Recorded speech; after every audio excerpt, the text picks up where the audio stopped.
Welcome to American English Vocabulary Podcast, the podcast that helps you build the words you need to speak, write, and succeed in English. Every episode, we explore the rich and fascinating world of American English, one word at a time. Whether you're just beginning your English journey or you've been studying for years, this podcast is your guide to the vocabulary that real Americans use every day, at work, at school, at the store, and at home. Words are the building blocks of communication. When you know the right word, you feel confident. You understand more. You express yourself clearly.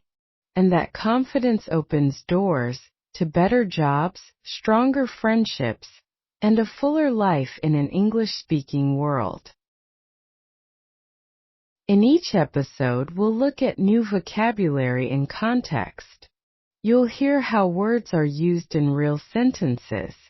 You'll learn their meanings, their pronunciation, and the situations where you'll need them most.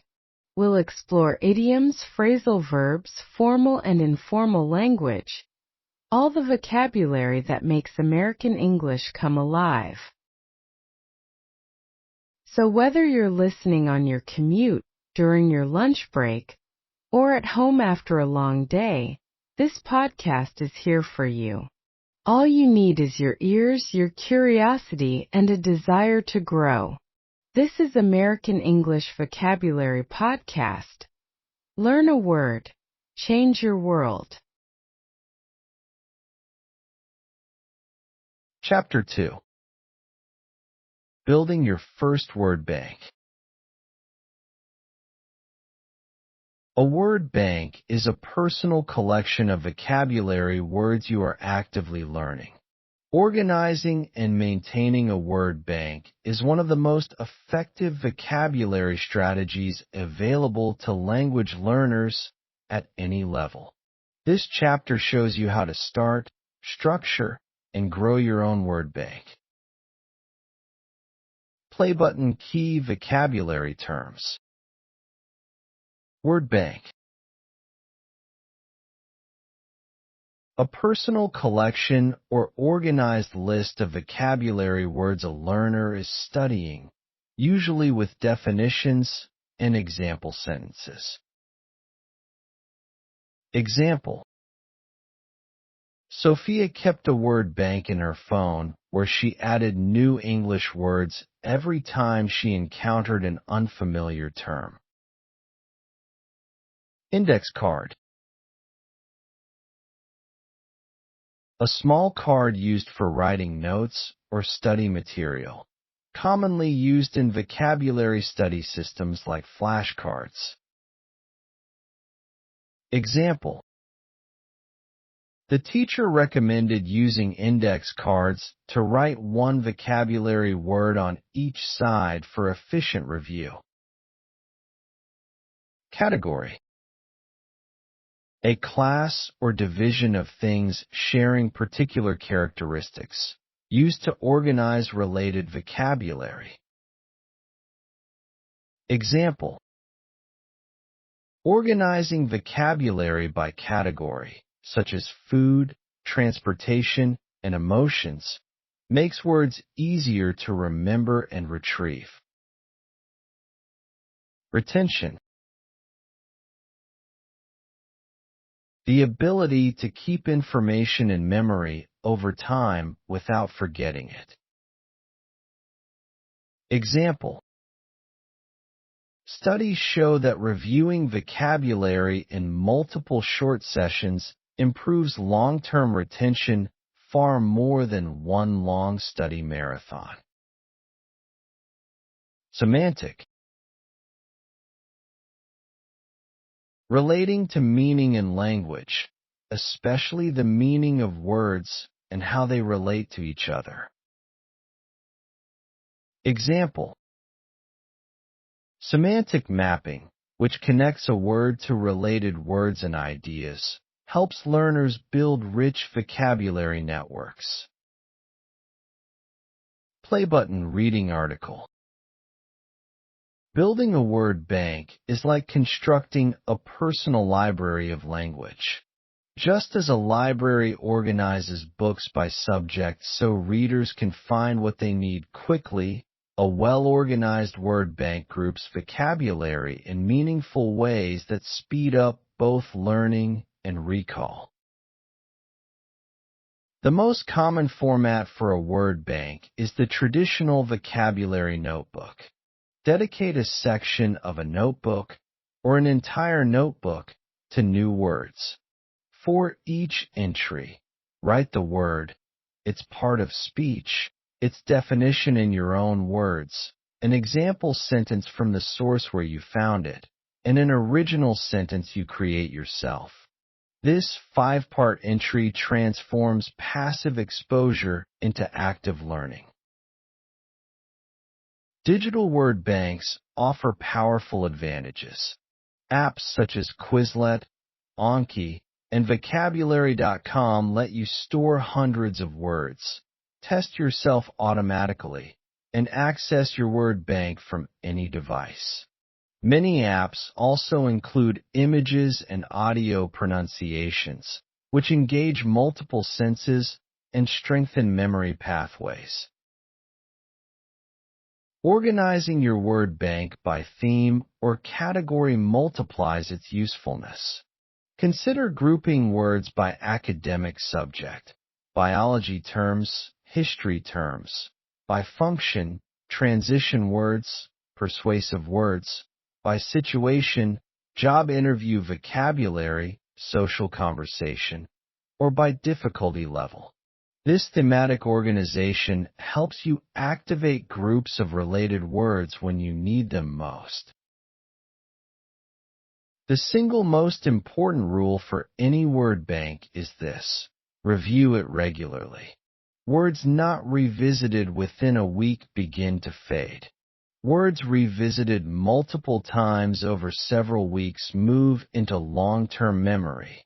Schedule brief daily or every other day review sessions to keep your word bank active and growing. Play button dialogue in context. May. I keep a list of new words on my phone, but I forget them after a few days. What am I doing wrong?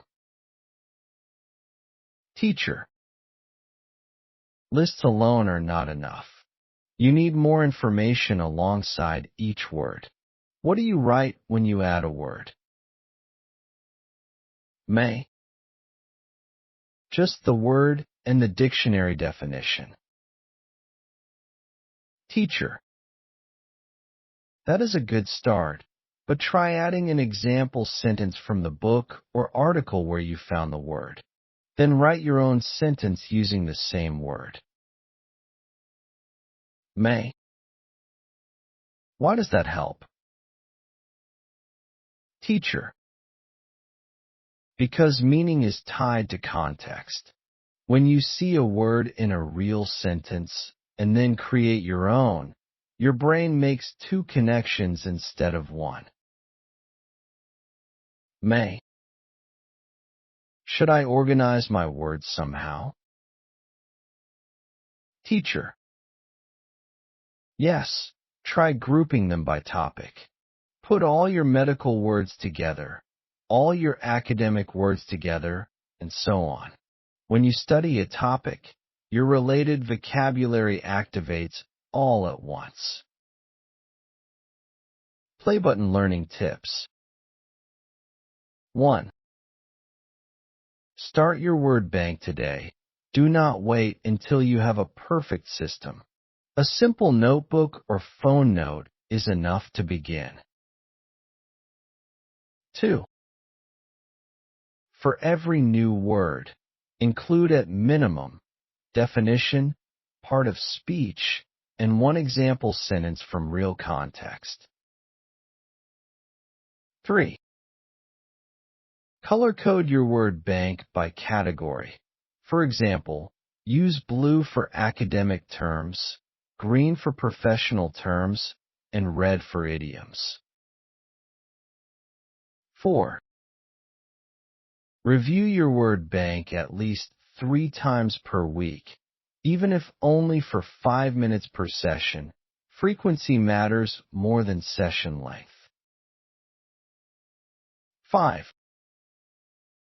Once a month, test yourself on your word bank by covering definitions and trying to recall meanings from memory alone. And that's our episode for today. Thank you for spending this time with American English Vocabulary Podcast. You've just taken one more step forward in your English journey, and every step matters. Learning a new language takes time, patience, and practice. But here you are doing the work. That's something to be proud of. Before you go, here are 3 simple ways to make today's vocabulary your own. First, say the new words out loud. Repeat them. Hear your own voice using them. Second, write them down. Use them in a sentence that's meaningful to you. Third, look for them. Listen for today's words in conversations, in shows, in the world around you. When you spot them, you'll know you're making progress. Learning vocabulary isn't just about memorizing definitions. It's about making words a part of who you are. The more you use them, the more natural they become. If you enjoyed today's episode, please share it with a friend who is also learning English. And if you have words or topics you'd like us to cover, we'd love to hear from you. Until next time, keep listening, keep practicing, and keep growing. This is American English Vocabulary Podcast, one word at a time.